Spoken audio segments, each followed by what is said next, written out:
నమస్తే, welcome to prime night desk analysis. నేను మీ బ్రహ్మనాయుడు. మొత్తానికి వైఎస్ఆర్ కాంగ్రెస్ పార్టీకి చెందినటువంటి సీనియర్ నేతలు ఆ పార్టీకి రాజీనామా చేస్తున్న పరిస్థితులు అయితే కనపడతా ఉన్నాయి. అయితే అటు రాజ్యసభ సభ్యులు కూడా వైఎస్ఆర్ కాంగ్రెస్ పార్టీకి రాజీనామా చేస్తున్న పరిస్థితులు ఉన్నాయి.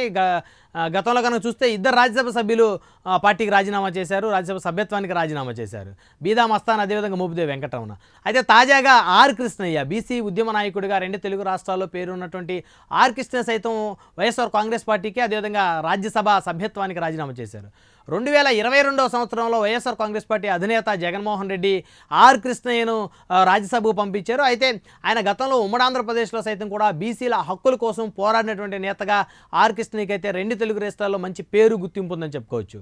అలాంటి ఆర్ కృష్ణని జగన్మోహన్ రెడ్డి ఎంతో నమ్మకంతో బీసీ సామాజిక వర్గానికి చెందినటువంటి నేతను తీసుకుని వచ్చి తనకి రాజ్యసభ పదవిని కట్టబెట్టినప్పటికీ కూడా మరి ఆ పార్టీకి రాజీనామా చేశారు, అదేవిధంగా రాజ్యసభ సభ్యత్వానికి రాజీనామా చేశారు. అయితే దీనికి సంబంధించి వైఎస్ఆర్సీపీ నాయకులైతే పెద్ద ఎత్తున ఆర్ కృష్ణయ్య మీద మండిపడతా ఉన్నారు. అయితే ఆర్ కృష్ణయ్య వెన్నుపోటు పొడిచి వైఎస్ఆర్ కాంగ్రెస్ పార్టీకి రాజీనామా చేశారని చెప్పేసి అయితే ఆరోపిస్తూ ఉన్నారు. అయితే ఇంకా 4 ఏళ్ల పదవీ కాలం ఉండగా కూడా ఆర్ కృష్ణయ్య రాజీనామా దేనికి అనే దాని మీద అయితే ఇంకా ఇది ఒక ప్రశ్నార్థకంగా మారినటువంటి అంశం. అయితే ఆర్ కృష్ణయ్యకి సంబంధించి రాజీనామా చేసిన అంశానికి సంబంధించి వైఎస్ఆర్ కాంగ్రెస్ పార్టీలో బీసీ నాయకుడిగా ఉన్నటువంటి పోతిన మహేష్ ఇప్పటివరకు కూడా కనీసం ఆర్ కృష్ణయ్య మీద ఒక స్పందన కూడా ఇవ్వకపోవడం అయితే అందరినీ ఆశ్చర్యానికి అయితే గురి చేస్తూ ఉంది.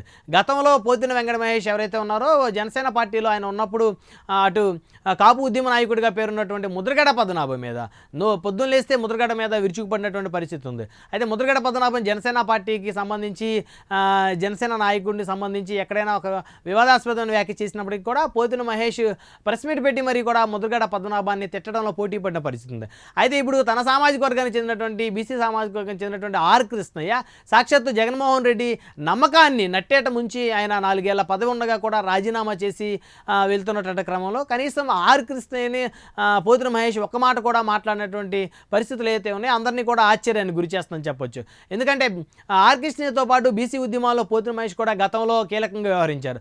అయితే అలాంటి ఆర్ కృష్ణయ్యను విమర్శించడానికి ఇష్టం లేని పోతిన మహేష్ నోరు మెదపకపోవడం మీద అయితే వైసీపీ నాయకుల నుంచి కూడా విమర్శలు అయితే వెలువెత్తా ఉన్న పరిస్థితి ఉంది. అయితే కనీసం ఒక కార్పొరేటర్గా కూడా గెలవలేనటువంటి పోతిన మహేష్ని జనసేన అధినేత విజయవాడ పశ్చిమ టికెట్ ఇచ్చి గౌరవించారు 2019లో.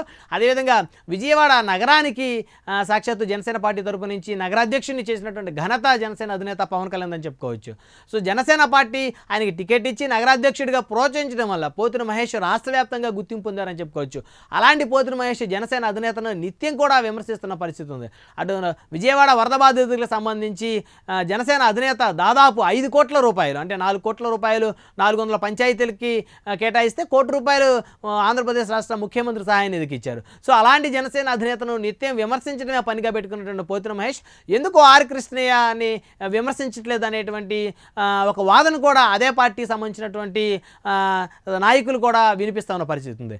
అయితే నగర స్థాయికి అంటే ఒక కార్పొరేటర్ స్థాయి కూడా లేనటువంటి పోతిన మహేష్ని సీట్ ఇచ్చి గౌరవించడమే కాకుండా తన నాయకత్వాన్ని నగర స్థాయికి పెంచి రాష్ట్ర వ్యాప్తంగా తనకు గుర్తింపు వచ్చేలాగా చేసినటువంటి పవన్ కళ్యాణ్ ఏదైతే కూటమిలో ఆయనకి టికెట్ ఇవ్వలేకపోయారో అప్పుడు జనసేన అధినేతను విభేదించి వైఎస్ఆర్ కాంగ్రెస్ పార్టీలో చేరి జనసేన అధినేత మీద నిత్యం విమర్శలు గుప్పిస్తున్నటువంటి ఎవరైతే పోతిన మహేష్ ఉన్నారో ఇప్పుడు ఆర్ కృష్ణయ్య అంశంలో ఎందుకు పోతిన మహేష్ మిన్నకుండిపోయారు అనేటువంటి ఒక వాయిస్ కూడా వైఎస్ఆర్సీపీ నుంచే పెద్ద ఎత్తున వస్తున్నటువంటి పరిస్థితి ఉంది. సో ఏదేమైనప్పటికీ కూడా ఇప్పటికైనా మరి తన పార్టీ అధినేతగా ఉన్న జగన్మోహన్ రెడ్డిని మధ్యలోనే వదిలేసి రాజ్యసభ సీట్ ఇచ్చినటువంటి జగన్మోహన్ రెడ్డి మధ్యలో ఆర్ కృష్ణయ్య వదిలేయడంతో ఆర్ కృష్ణయ్య మీద పోతిన మహేష్ ఎప్పటికైనా మరి పెదవి విప్పుతారా లేదా అనేది అయితే వేచి చూడాల్సినటువంటి అంశం.